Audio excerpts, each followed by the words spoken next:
Hey, hey, and welcome to You Are a Yoga Ninja, a series dedicated to helping you get your feet off the ground and flip your practice upside down.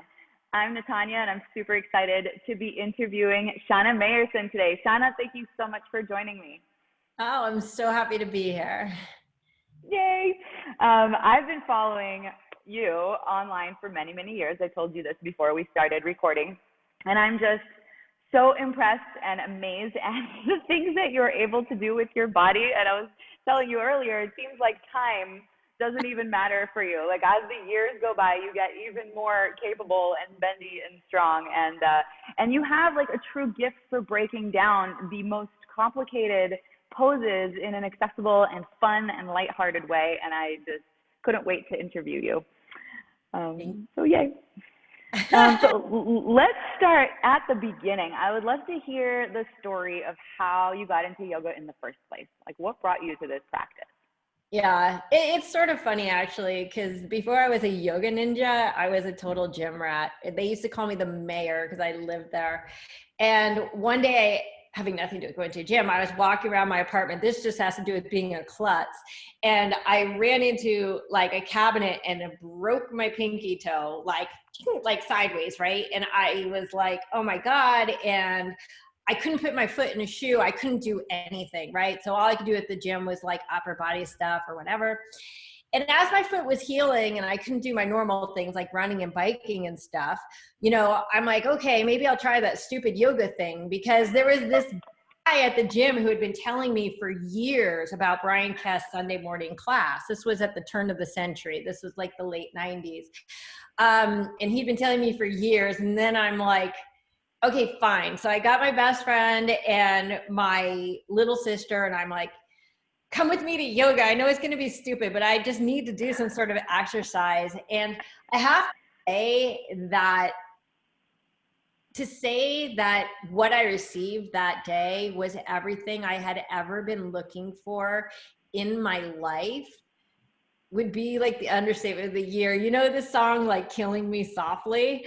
Like, I'm like, how does he know me? Like, why is he speaking to me? Like there's 150 people in here and he's teaching to me and this makes so much sense. And it just struck me on such a visceral level. And I literally, okay, I'm old. I'm 49 years old. Okay. This was like just before my 30th birthday. I had a career, as most people should by the time they're 30. I was getting my MBA at UCLA simultaneously. And I literally, within months of my first class, quit my job, quit UCLA, which was sort of weird because I've never quit anything in my life, but it wasn't serving my purpose, which at this point was I just wanted to teach yoga. And it was so funny because when I told Brian, like, I just want to do yoga all day, I don't know what to do. And he's like, well, why don't you? And I'm like, I got this job, I'm getting my MBA, I've got this and that. He goes, okay, those are the choices that we make. And I'm like, oh, this choice. And so I made different choices. And that was 19 years ago. Wow. How long did you practice before you decided to teach? Not long. I'm not saying that I recommend this for most people, but yoga was not where it is now, in 2001. The 200-hour standard didn't even exist yet. So I was teaching before I even took a training by the beginning of the year. So to put this in perspective, I think the reason why yoga like really, really, really resonated with me was I found it just a few weeks before September 11th. And it just happened to be enough time to like really ingratiate myself to the practice and really feel so deeply connected to it. And then for 9/11 to come at that moment that shook everybody's world, like it just solidified everything for me. And I was just like, even though I was only a few weeks into it, I knew really quickly. So I was teaching full time by March. I started in August. That's amazing. And like no judgment on my part. I interviewed Brent, who you were talking about earlier before we started recording. He got his certification after his 5th class is when he started his certification. So there's like when you're on the right path for you, you're on the right path for you, and that's it. That's insane and amazing. I want to ask you, when in Brian's first class, you said like it would be the understatement of the century to say that you got everything you ever needed in your life from that class. Like what are some of those things that made you go? Yeah. Well, I think that, I mean, first of all, again, because I was such a gym rat, like physical fitness has always been really like so important to me that I had considered many times just like becoming a trainer, say. But I knew it wasn't going to be enough for me. You know, I need mental stimulation, I need challenge, I need whatever. And so it just didn't seem to be enough. Yes, there's anatomy and physiology, but when I got to yoga, the most powerful thing, quite honestly, was that that day was the first time in my life that anybody ever told me it was okay to fall.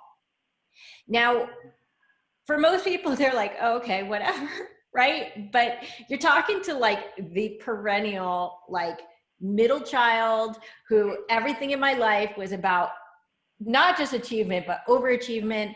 I had to be perfect at everything. I had to be the best at everything. And it's like my whole life, I was like really as a child, like the golden child, right? The president of everything, the captain of everything, the top of the class, I won every award that there was to win on every level, national, local.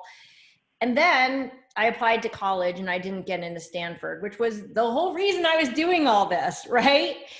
And I had never failed in my entire life until that moment. And I thought I was going to kill myself. I really thought my whole life was worthless. And I went through the next 12 years, 11 years, whatever, thinking that I was worth nothing because I had made the greatest failure that I could possibly conceive of in the entire world. And then when I got to Brian's and it was like, there's no failure in here. I was like, but that's impossible. You know, my whole last 10 years was spent in severe judgment of not just myself, but everyone around me because of my attachment to this failure or the success. It doesn't matter how you look at it, right? And so I think that I, more than anybody I know, have taken to heart this concept in the yoga that I don't care how things turn out. And people like, I know it's so weird when I tell people this about like handstands and stuff. I'm like, if you want to nail handstands, you need to stop caring so much about the handstand and just work on the process. Stop worrying about the outcome, right? So, you know, I love that Brian really brings in, or at least back then, I think that his gig has changed a little lately. I don't know, but a lot of the spiritual aspects on a really, really like KISS level, you know, keep it simple, stupid, that anyone could relate to.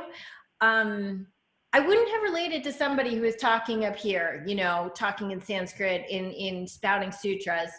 And, you know, he really puts forth what was important and integral to life on a day-to-day moment instead of, you know, these sort of pie in the sky, you know, esoteric, like things that really everybody's like, okay, well, I'm in, you know, Triangle for an hour and a half and I don't even hear what you're saying because I can't focus on your ramblings right now, you know, but he could just say it like that and you're like, got it. The falling was the big one though, for sure. That's so huge. And I love what you said about like, if you want to do a handstand, and this goes for any pose really, if you want to do the thing, stop being attached to the outcome of the thing. Like hold the intention and be committed to the process, because the more we attach, the farther away it gets. I feel like that was my journey with handstand. I used to give myself deadlines. I used to say by December 2013, I'm going to be handstanding. Then December 2013 would come and go and I'd be like, nope, still not handstanding. And I kept extending the deadline. And finally, when I was like, fuck it, I don't need this stupid handstand, 30 days later, there was handstand. And I was like, So that's what they mean by non-attachment, right? Yeah. Just allowing the process to be the destination rather than being like about this one thing. And it's fun to have a goal too. So Yeah. those two things can coexist. Yeah, it's not that there's not goals, but for me, it's just about persistence and patience. Like, it's so funny. Like, you know, I have a very extensive YouTube channel, and you know, most people are like, oh, these are great sentences. I'll get an email and it will be like about like pike press to handstand, say, and they'll be like, well, I tried it and I couldn't do it. And I'm like, okay, well, it took 10 years to get that skill, even 10 minutes to make the video. So you may have to be a little patient with the process, you know, or, you know, people are so convinced like they're just not capable of it because they tried it one time or 10 times or even 20 times. And my favorite, I used to have this like on my wall in college, but it was a quote by Thomas Edison. You know, he tried making the light bulb 10,000 different ways, right? And one of them even involved peanut butter. Now, I'm not like the world's greatest inventor. I'm not even in the top 10. But peanut butter would never even like occur to me. But he was just willing to try anything. And one of the greatest inventors of all time, you know, he said, I haven't failed 10,000 times. I've successfully found 10,000 ways it will not work. And I've held on to that since college, even though I told you about my big failure sequence that followed for 10 years after mentally, but still, that's always been how I've approached my more challenging poses. And I literally have poses that I work on for a decade or more before they hit. And people are always saying, oh, well, you can do it because you're a natural. I'm like, yeah, you haven't, you didn't see me when I first started. Yeah, and I think we get so, our culture especially is so about instant gratification that like if we can't do it after 3 times, people are like, well, I just can't do it. I'm not cut out for it. I'm like, well, with that attitude, no, you're not cut out for it. But what if you committed and worked on it consistently? And then of course it's about having the right technique and knowing what you're doing instead of just flailing. But yeah, so on that note, like what inspires you the most about teaching? I mean, I'm inspired by students who are eager to learn. I don't care if my students can do the crazy things that whatever that I do. I have some students who are absolute beginners who are just so hungry for knowledge and so excited about the process. And I have some people who are really advanced and they're just so blasé. It's just another thing that they do in the course of a day. So what inspires me are, you know, people who are seeking something bigger than themselves, people who get excited by the process. And as far as my teaching is concerned, it's funny because coming from the Brian Kess School of Yoga, because he was my first teacher, he's very talky, right? And some people are not that fond of that part of him. I loved it. Like I just loved every word that came out of his mouth. And so when I started teaching, was very talky too, like philosophy, you know, I just really wanted to talk about how you can change your life in practical ways. And then I just kept getting the feedback over and over and over. You talk too much, you talk too much, you talk too much. And it's sort of sad because now when I teach, there's zero philosophy in my classes anymore. But in my teacher training, I have license to kill and it's philosophy, philosophy, philosophy, philosophy. And, you know, to me, that's the stuff that's really going to change lives. We learn a lot from arm balances and inversions as far as patience and perseverance and even just the logic of figuring out like the architecture of a posture. But if you can take, say, the Ashtanga, the 8 limbs of yoga to heart, right? If you can work, like truly work the yamas and niyamas, not just say them and write them on Instagram because it makes you look like you know something, but really like meld them into your life, you know, that's the stuff that I want to impart. Those are the things that I could do to change lives. And let me just say, with the adults, again, it's just come down to people who come to me because they want to learn tricky poses. That's just mostly it. And that's why I give them what they want, which is instruction at this point. But with my kids, so I teach, I have this program, Mini Yogis Yoga for Kids, which I started in 2002, when the concept of yoga for kids was so foreign and weird that most people were like, I don't even know what you're talking about. That's crazy. Nobody's going to do that. And of course, now it's ubiquitous. But when I work with kids, every class, almost all class, we're talking about how to make their lives to live in greater integrity as human beings. Because I feel like there's only so much I can do for a physical yoga student, right? Not the teacher trainees who are a lot more serious about the broader aspects of the yoga.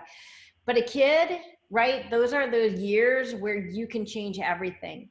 If somebody had told me when I was 3 instead of 30 that it was okay to fall, I can't even imagine like how different my life would be. So, yeah. Yeah, I love that you teach kids. I think it's essential, like absolutely essential for small humans to grow up with these teachings, because like you said, it would have changed everything.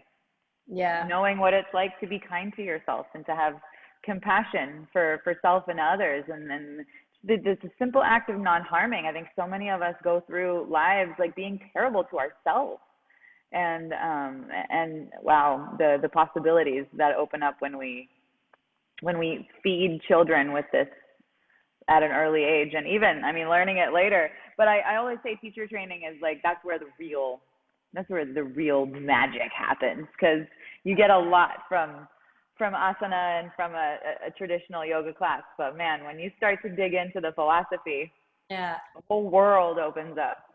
Yeah. It's amazing how many yoga students, physical yoga students, asana students, literally don't even know that there are texts involved or philosophy involved or deeper aspects involved. And I think that's a shame. I think that classical yoga is largely dissipated in today's world. So much has been replaced with, I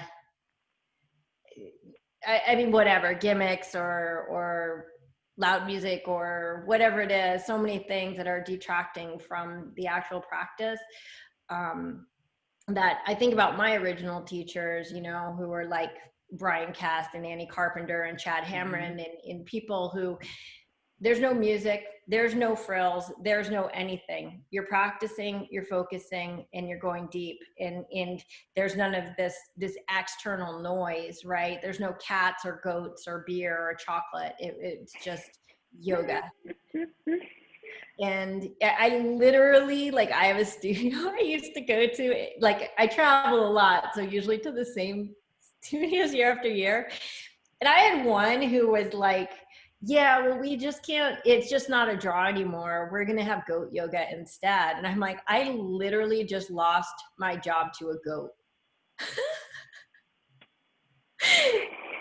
So, like, no comment, but oh my gosh, I can't tell you, as a studio owner, how many times people have asked me if I would host naked yoga, if I would host goat yoga, if I would host puppy yoga. I'm like, that sounds really fun. I might be down with puppy yoga, but also I'm like, it's just not, we don't get to call it yoga anymore. It's like an afternoon stretching with puppies. Yeah. Call it that. And you know what? I mean, I know you're sort of joking, but I actually feel that way. I think that like aerial yoga is not yoga. So call it aerial arts.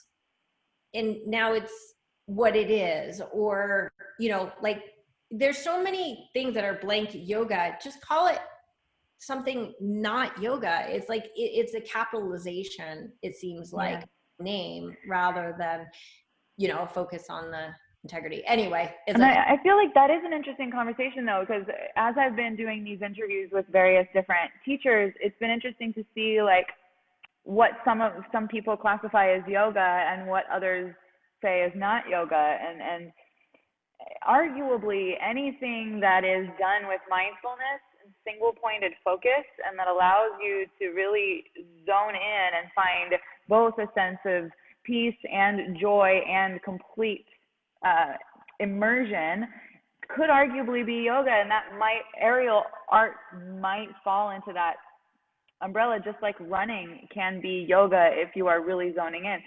Goats, however, like anything that is distraction on purpose cannot be yoga, I think. Right. Because, yeah, I don't know. But that is an interesting conversation about, like, what is it actually? And like, what is yoga actually? And I had some people challenge me when I wanted to do this series about being a yoga ninja. And they're like, well, Nathania, but like the tricks are not yoga. And I'm like, well, actually, I learned the tricks in yoga. And so they are part of Light on Yoga. They are part of the Ashtanga series.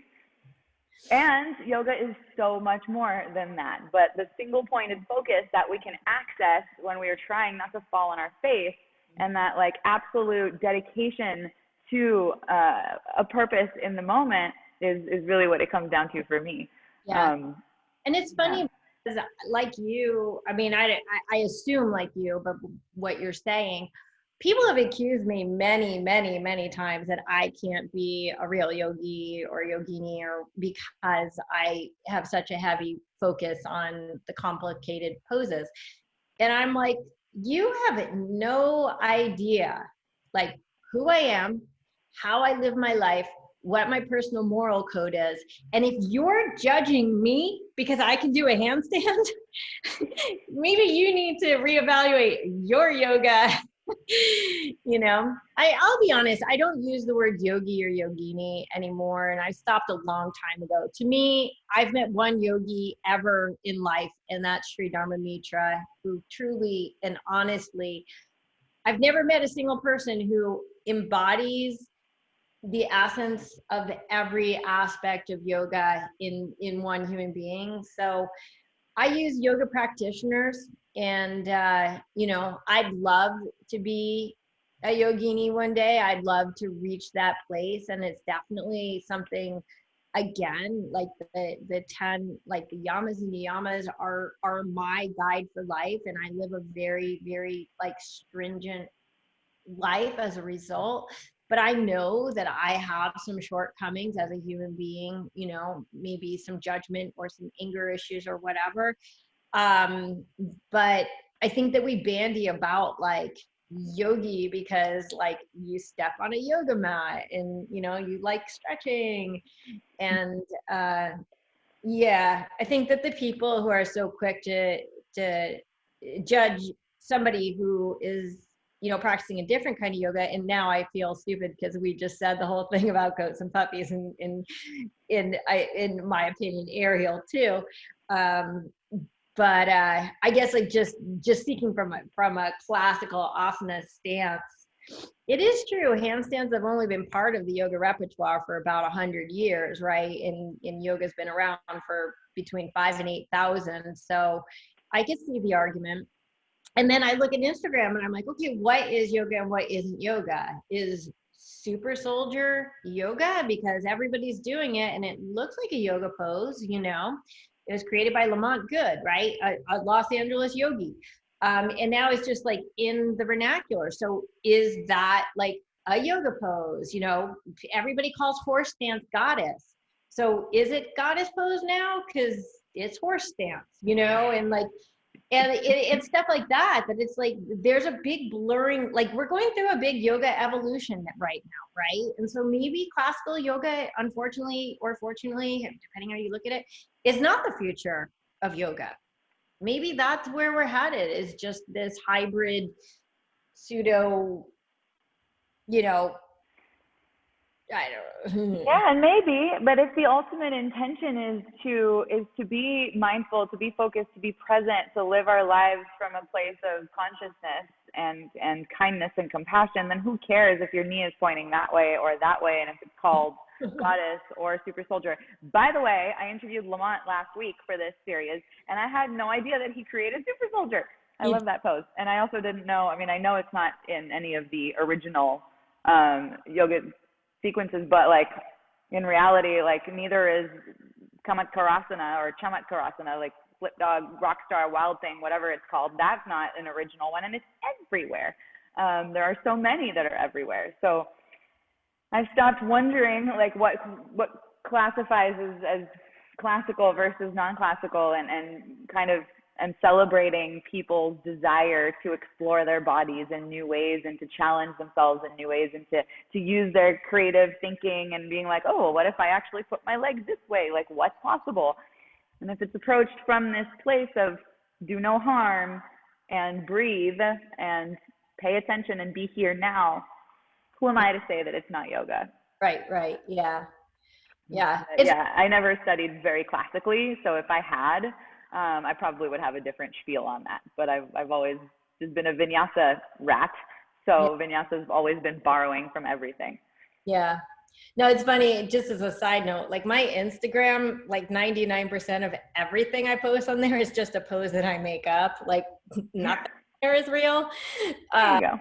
I consider Instagram my yoga. I just want to go on record as saying I have a very classical practice, but Instagram is my playground where I just like invent new things every day. Though I can say that everything I do on Instagram is within like classical alignment, meaning using the principles of real yoga poses, so to speak, and just creating something new. Yeah, and it's fun. That's where you get to inspire people, and that's where you get to show people what's possible and what they might never even have conceived of working towards. And to me, I love Instagram for that reason, because I'm like, ooh, look at that. Like, I didn't even know that was a thing, and now it's a thing. So on that note, like, how did you find this pocket? 'Cause, I mean, you really have a niche of like teaching people the complex poses that most people only touch in the context of a Ashtanga series or a vinyasa class. So how did you like lock into this as being your thing, that people started to come to you for this?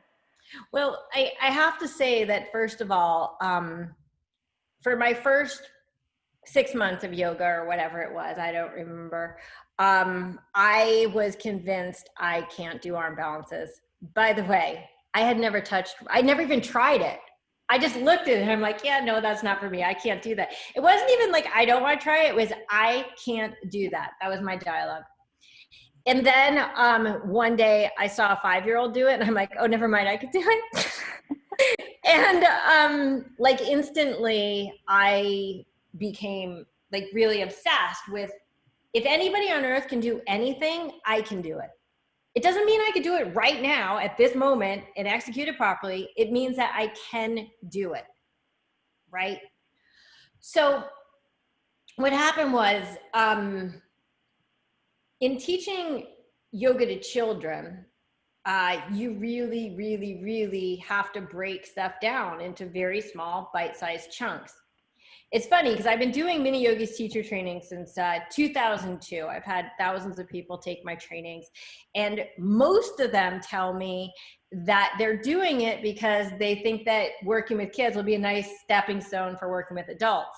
And I'm like, you got that backwards. I'm like, working with adults is the stepping stone for working with kids, because with kids, you have to be so much more on your game. So what happens is, I don't coddle children. I believe that any child can do anything. I truly believe it. Even my special needs kids are doing spectacular things, but I have to explain it to them in very small, bite-sized chunks. And it's funny because last year I had this guy who was coming to study with me, and he's a scientist, right? A neuroscientist. And he's like, you know, I've been practicing for 20 years and nobody's ever been able to get me into these poses. And I don't know what it is about you. Like, you're so smart. You're so good at like getting people into poses. And I said, you think it's because I'm teaching you at this level, because that's the level that you like to, you know, function on. I'm like, I'm teaching you the way I teach a 5-year-old. That's why you get it.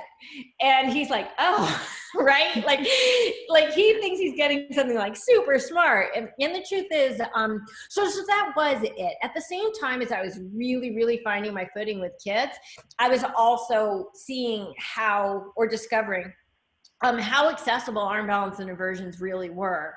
And so the confluence of like, you'll see, like if you look at my YouTube or my Vimeo channel, I don't teach like anybody else. And even though I've had the best teachers, I I don't believe that you could create in your body because somebody tells you this is, you know, what they read in a book, or do this, and these are the alignments. For me, it's about like saying like, well, how did I do this? What engaged for me? What was the like aha moment for me? And so when I'm teaching, you know, so many people teach from just a reiteration of what they learned, which is a reiteration of the person before them, which is a iteration of the person before them. And with me, it's very, very personal. It's just like, okay, I have to, you know, figure this out on a super, super, super microcosmic level.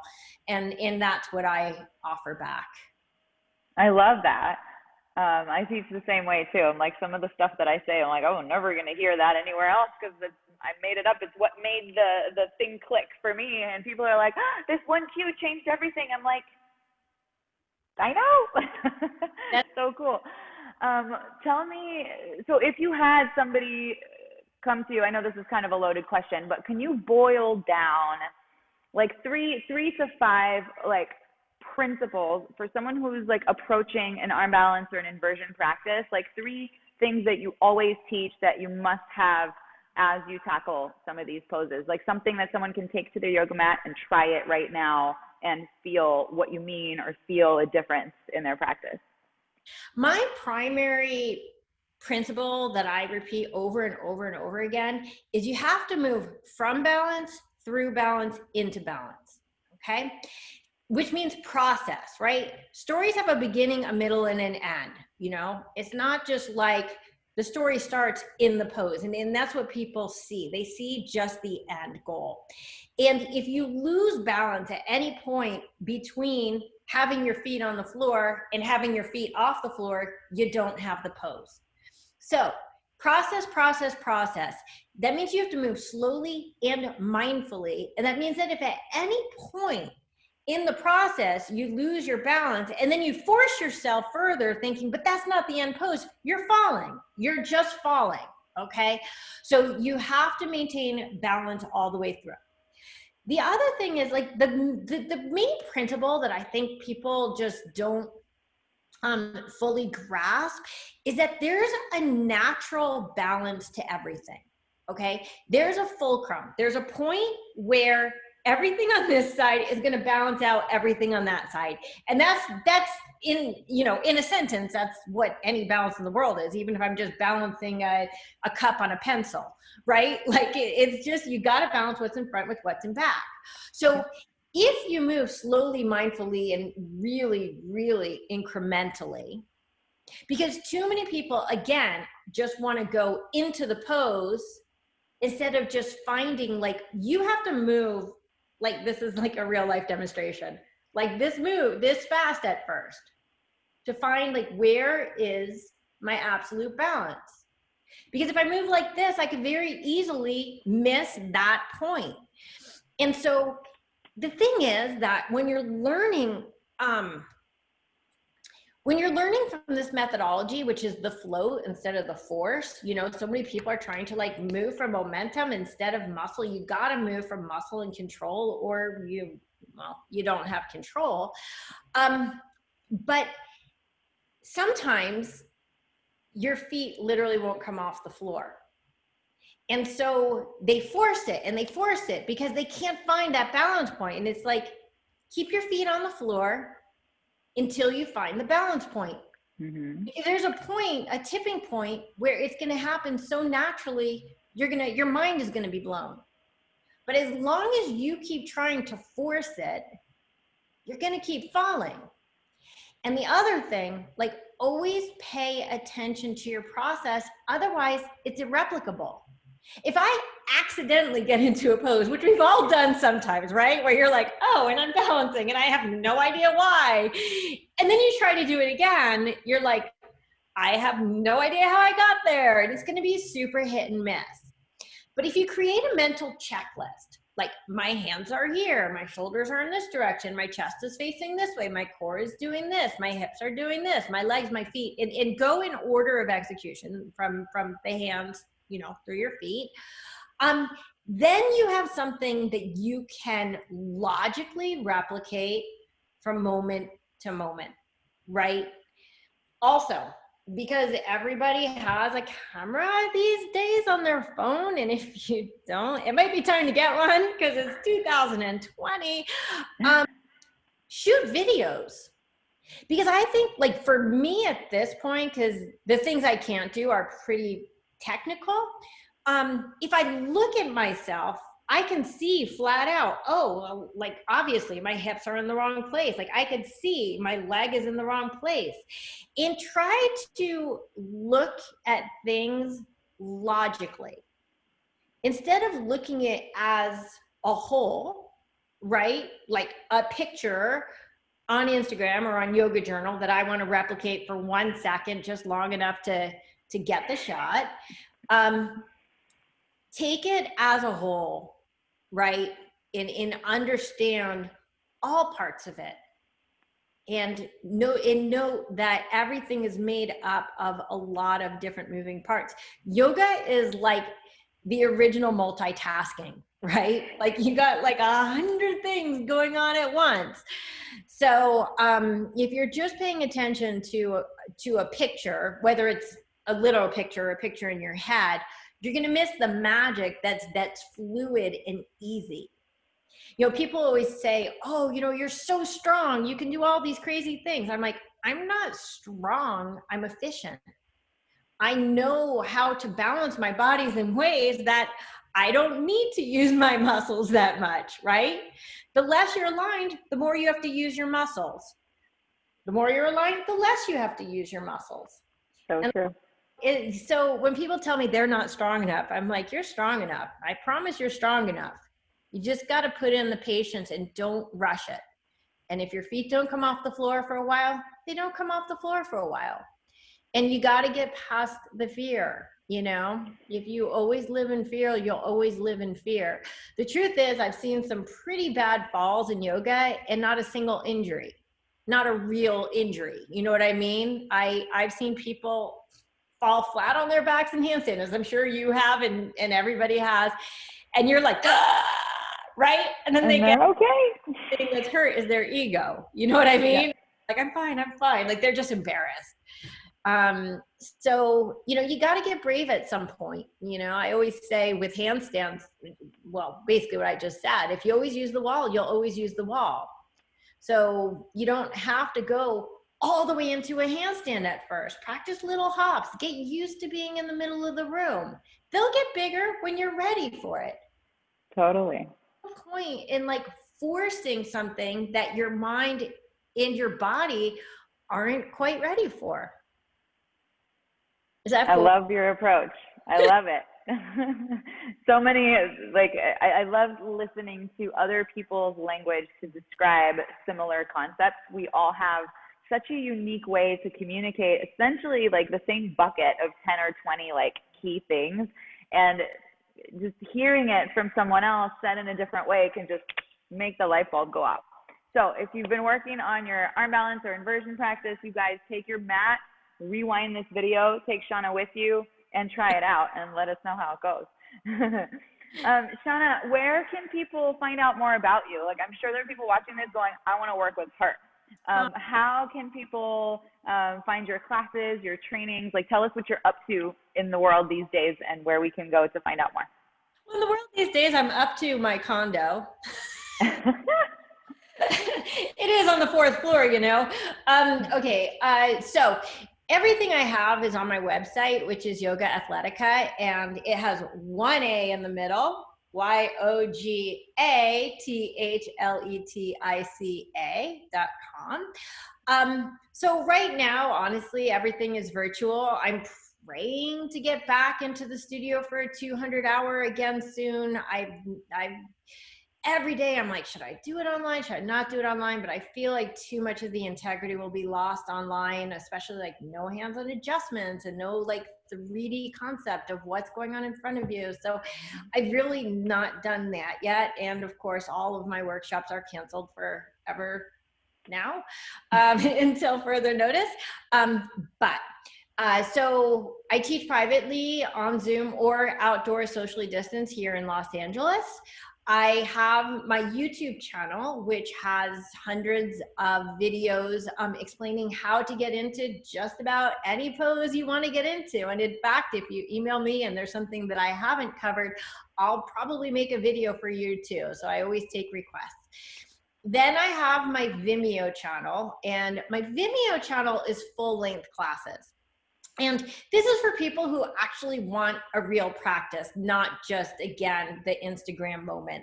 So, you know, my YouTube is great, but like yoga practice, I hope, is not just like do one pose and then do another pose because there's an Instagram challenge that you want to accomplish. But rather, my Vimeo is full-length classes, so they warm you up completely for these peak poses. They explain how to get into them, and also is just a much more cohesive package. So I have like 76 videos on there right now, full-length classes, and I add one every few weeks. And where else can you find me? You can find me on Instagram too. That's awesome. So if you scroll down below this video, I'm going to link to all of Shana's things, her Instagram, her website, her YouTube. So you can just click and you don't even have to look her up. And you have like a super generous offer for folks who want to work with you. Can you tell us a little bit about what you're giving our viewers? Yeah. So if you just say that you saw this, then I'll give you 20% off any like 5-pack or more of classes. So if you want the 20% off for like a year, you can buy like a year of classes or like a lifetime of classes. Only the first package though is going to be 20% off. So as many classes as you want, minimum of 5, 20% off. That is super cool. And the best way to redeem that is just, I'm going to put a link to your email, just to email you and say that you saw the Yoga Ninja video. Yeah, even though I made the thing about it being 2020, all of my scheduling and stuff is one-on-one.